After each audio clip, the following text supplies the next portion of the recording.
ওকে। তো welcome my channel বন্ধুরা। তো আজকে যে ভিডিওটা দেখাবো স্যামসাং J7 নেক্সট, তো এটা অন হচ্ছে না, ডেট আছে। তো এটা আমি চেক করলাম, বোর্ড শর্টও নেই। তো পাওয়ার আইসিটা একবার চেঞ্জ করে দেখবো অন হচ্ছে নাকি। এটা স্যামসাং J7 নেক্সট মডেল আছে। তো আমি এটা আগেই বোর্ডটা খুলে নিয়েছি। তো এখন আমি এটা পাওয়ার আইসিটা তুলে চেঞ্জ করে নতুন আইসি লাগাবো, তারপর দেখবো অন হচ্ছে কি না। তো এটাই আমার এখন এই নতুন আইসিটা এটা। তো এটাই আমি এখন বসাবো। তো পাওয়ার আইসিটা আমি প্রথমে তুলে নিই, একটু হিট দিয়ে নিই পাশে। আমি এটা ঢেকে নিয়েছি, পাশে যে কম্পোনেন্টগুলো আছে বা লাইট আইসি আছে সেটা হিটটা যাতে না পায় তার জন্য। আর এটা আইসিটা তোলার সময় খুবই সাবধানে কেয়ারফুলি তুলতে হবে, কারণ এর নিচে সিপিইউ আছে। তো সেইভাবে হিটটা দিতে হবে, যেহেতু নিচে সিপিইউ থাকার ফলে হিটটা বেশি পড়লে নিচে সিপিইউটা হিটিং হয়ে গেলে সমস্যা হবে, অন হবে না। তো খুবই সাবধানে এটা কাজটা করতে হবে। তো পাওয়ার আইসিটা আমি তুলে নিই।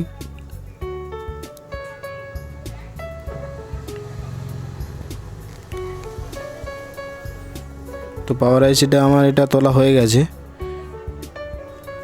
তো এবার এটা আমি খুবই সুন্দর করে পরিষ্কার করে নেব জায়গাটা।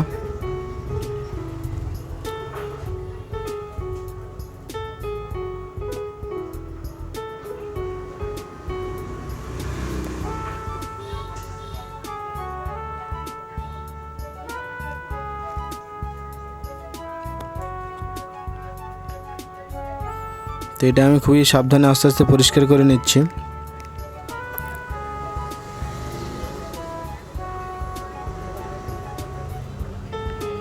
তো পরিষ্কার হয়ে গেছে, এবার আমি এটা নতুন আইসিটা বসাবো।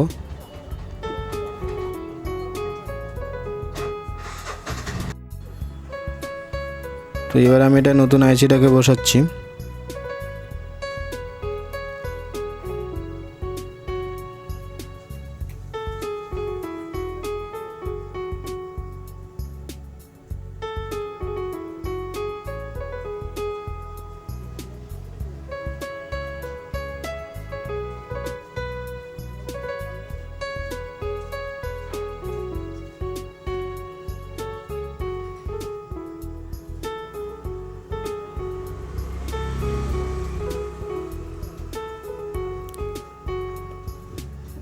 তো এটা আমি খুবই সাবধানে আস্তে আস্তে আইসিটাকে বসিয়ে নিচ্ছি।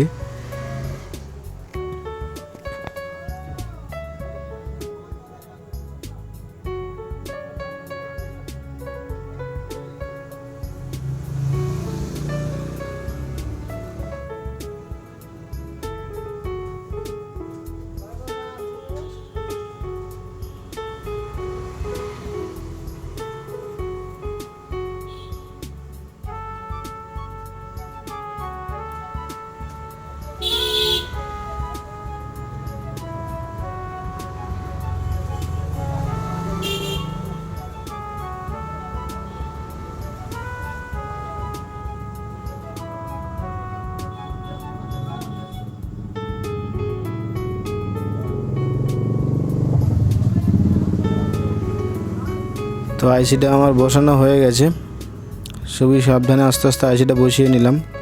তো এবারে আমি দেখব অন করে অন হচ্ছে নাকি।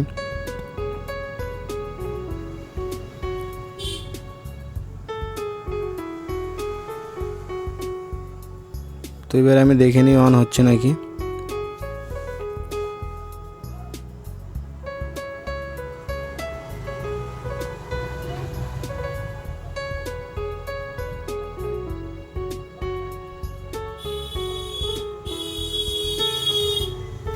তো ভাইব্রেট হয়েছে, তো অন হয়ে গেছে বন্ধুরা, দেখতেই পাচ্ছেন। তো মোবাইলটা আমার চালু হয়ে গেছে।